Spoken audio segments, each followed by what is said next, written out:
Welcome to another episode of Antimatter. I'm your byproduct of sin, social injustice and corruption, Lucifer hiding behind this meat monkey suit persona, John Antimatter. Today we shall examine another chopped up clip of Dark Matter's works, one of my favorites, for I ended up using this concept last year in the battle against Satan's forces by recruiting King Solomon when I appeared to him and offered him the wisdom he was legend for, astronomy and geology, basically for his soul, which I brought back here and used to call forth his spirit in our time to battle against the forces of Satan, which kicked off the night of the super blood moon eclipse, being the moment when I had them write the prophecy of Solomon's return from the dead to do battle on that night. So let us listen to Little John's egregious error of the night here.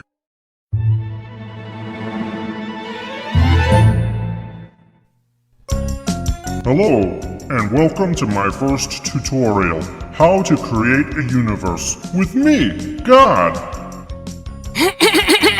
And my assistant Jeffrey. Hello. Now, first and foremost, you're going to want to be on the outside of whatever you're creating. So, if what you're creating is reality itself, you'll need to not be real. Everybody got that? So, everyone who exists, please stop the video now or leave the room, as this tutorial does not apply to you. Are they gone? Yep, I think so. Okay, let's be real.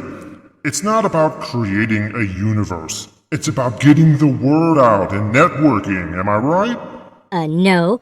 I think that when someone clicks on a video about how to create a universe, they really want to know how to create a universe. Bullshit! Creating a universe is easy. You just speak it into existence, abracadabra, let there be light. You know, the hard part is getting people to know that you're the one who did it, so that they can give you the proper acknowledgement and praise. Oh, so it's an ego trip. Well, yeah, but I prefer to call it worship.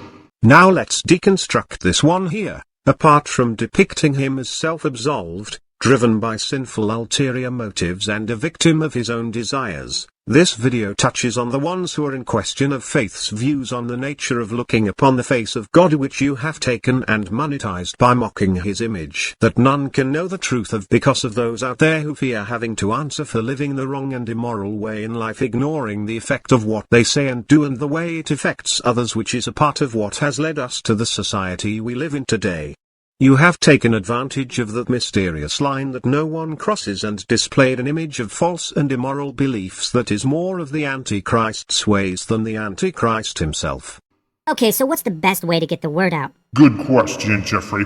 As the all-knowing, all-powerful, benevolent creator of the universe, you're going to want to find your favorite ancient civilization and get them to transcribe your message onto scrolls made of papyrus using their language and their very limited understanding. Isn't that the exact same method all the false religions use, too?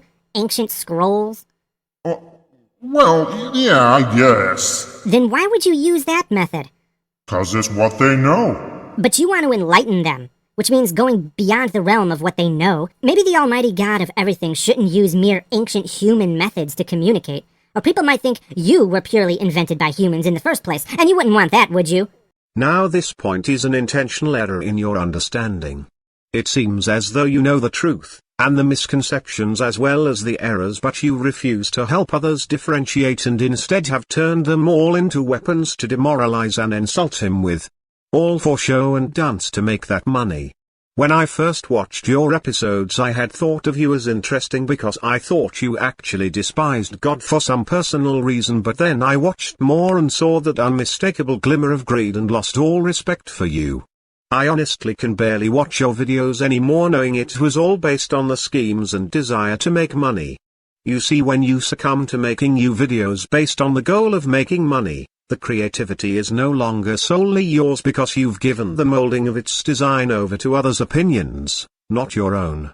When an artist creates through his image as he envisions them, it becomes a work of art that is exemplified as unique and a true work of art. However, when you turn your work of art over to display the fashion trends of the public's image of what you think they want to see, then your work becomes bland, without taste and mundane. What are you suggesting, Jeffrey? Use your special supernatural powers to communicate your message, rather than ancient texts. You're omnipresent. You could appear before everybody and give everyone the exact same message, so there could be no way of distorting what you say, confusing or manipulating your teachings and laws for personal gain. Everyone would have the correct information and then decide for themselves, being fully informed, if they want to have a relationship with you or not. But free will would be... No. This would not affect their free will in any way. It would just be providing them with clear, unbiased truth. Concealing the truth would be more of a violation of free will than revealing it. Once again going into the purpose behind God's details that none can know, for this obvious reason among the many is that if he revealed himself, then there will inevitably be someone angry with the way things turned out in life and seek to try to do him harm, like Satan for example, and when they realize they can't harm him they'll seek other ways to affect him. Just as Satan did, and then all of creation would be at risk of being used as a hostage negotiation piece to get what they want. Doing that would make me angry, as I am an angel with still feelings of retaliation for such things. Don't make me angry. You will find me when I'm angry. So, you think I should reveal myself in a supernatural way? Oh, like in a piece of burnt toast or in a cloud or something? That would be cool. Step number 2, just get your ass onto a piece of burnt toast. No, I mean be unambiguous. That doesn't sound very mysterious. Well, maybe not fooling around with people's eternal souls is a little more important than playing metaphysical peekaboo. Okay, calm down, Jeffrey. We'll compromise. We'll keep the ancient scrolls, but I'll put some evidence in there that will let people know they're legit. Step 3, put evidence in your scrolls. Okay, how about specific detailed information that couldn't have possibly come from human beings? Or at least couldn't have come from an ancient human civilization? Too obvious, Jeffrey. I like subtlety. Sure you do. Well, what did you have in mind then? How about some prophecies? A lot of religions do prophecies, God. So I'll make mine really impressive. Step 3A, really impressive prophecies. Like what? Check it out. There will be wars and rumors of wars. There will be earthquakes and famines in various places. There will be mockers and scoffers following their own desires. And? And what?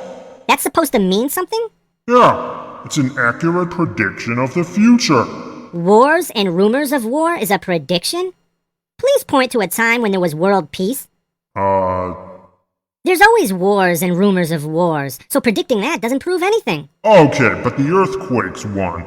You gotta admit, the earthquakes one is pretty good. Huh, I thought you were omniscient. I am. Then why does the USGS seem to know more than you, God? According to them, there are several million earthquakes every single year, and the rate of large earthquakes remains steady. So anybody, on any given day, can say, there will be earthquakes. And they will be right. Of course I knew that. I'm God. Now by this point I see only your monetized envisionment of what heaven is like. Angels are sinless in nature because they were created that way. They are as omniscient as the Creator because they are an extension of His will taken on a spiritual embodiment. They are in nature, without flaw, for they are connected to Him at all times. That is how He knows many things, such as the final judgment waiting until this era of creation, because all of what I just said defies the lines of possibility, and that there was obviously outside influence as to what had occurred in the rebellion. And if the prophecies point to this era being the era of the final judgment, then rest assured whoever was responsible is here too. Oh, so I suppose since you know everything, you figured that predicting there will be famines would be a remarkable prediction because famines are so rare. Right. Wrong. All you'd have to do is crack open something like an Encyclopedia Britannica to know that, quote, famines, like wars and epidemics, have occurred from ancient times, achieving biblical proportions not only in biblical times, but throughout history. So, predicting that there will be famines means exactly jack diddly squat, God! Then at the end Jeffrey turns into a Hasatan, or a Satan, which in Hebrew means an accuser who stands before God throwing blatant accusations at him, basically. Events like this do not happen in heaven. It is ironic that in the end you used the same prophecy that was used to describe our era in creation. Another point is that if you'll remember correctly, God did try to reveal himself to the world, and where did that get him? Wars, jihads, and the persecution of both Christians and pagans, and a crusade. So let us take a minute and step away from the Christ of the church that has been built for the moral compass of the world, and let's speak on an issue the real Jesus of Nazareth spoke about. Let us speak about social elite groups and how they exempt themselves from having to face justice for their deeds while the lesser class suffers for their crimes. Let us speak about how those who are born with dual citizenship do not have to suffer consequences because they are born part Roman, which means they are not subject to Jewish laws and are tried under Roman laws instead, which allows them to get away with crimes otherwise not tolerated by the people whose lands they dwell in. No, you wouldn't know anything about the real Jesus of Nazareth's issues he spoke about, would you? No, you only know what James and Peter told you, men who had that same glint of greed in their eyes as you do, Mr. Mater. It is accusers like you that built the institution of religion in the first place. It is your own type of choices that drive the ambition of your videos that created the very thing you so adamantly despise. And what was that last prophecy you said? There will be mockers and scoffers. Yes, the dreaded mockers! Because who would dare mock a fantastic story, right, God? Do me a favor and take a look at this picture of Jesus as he was being crucified. Okay. You see that sign they put over his head? Yeah? What's it say? Go on. King of the Jews. King of the Jews! They even put a crown of thorns on his head and purple robes to signify royalty. They were mocking Jesus while they crucified him. Hell, you have bears mauling 42 youths for mocking Elijah long before this prophecy. So not only were there mockers from the very beginning, but you actually acknowledge them. Hell, why are you talking about them mocking him then at his death? It should be more of a magic trick, I mean miracle, that 2,000 years later an animated flying baby is still mocking him. You honestly think it would be a meaningful prediction to say that there will be mockers, when there always have been mockers all along? Well, okay, maybe not. Maybe not. So that prophecy is worthless too. Prophecies. Psh, you're supposed to be the most intelligent being of all time, and this is the best you can do? Scrolls? Vague prophecies of things that have always happened all the time? Who would think this is evidence of something? If anything, they just think it's some false prophet being intentionally vague so he can't be proven wrong, because he'll always have some war, famine, earthquake, or mocker to point to. Trust me, God, nobody's gonna be so astoundingly gullible that they would fall for such an obvious ploy. Well, you can sum up the gist of this by saying this simple expression: Thou shalt not tempt the Lord thy God. Ah, shit.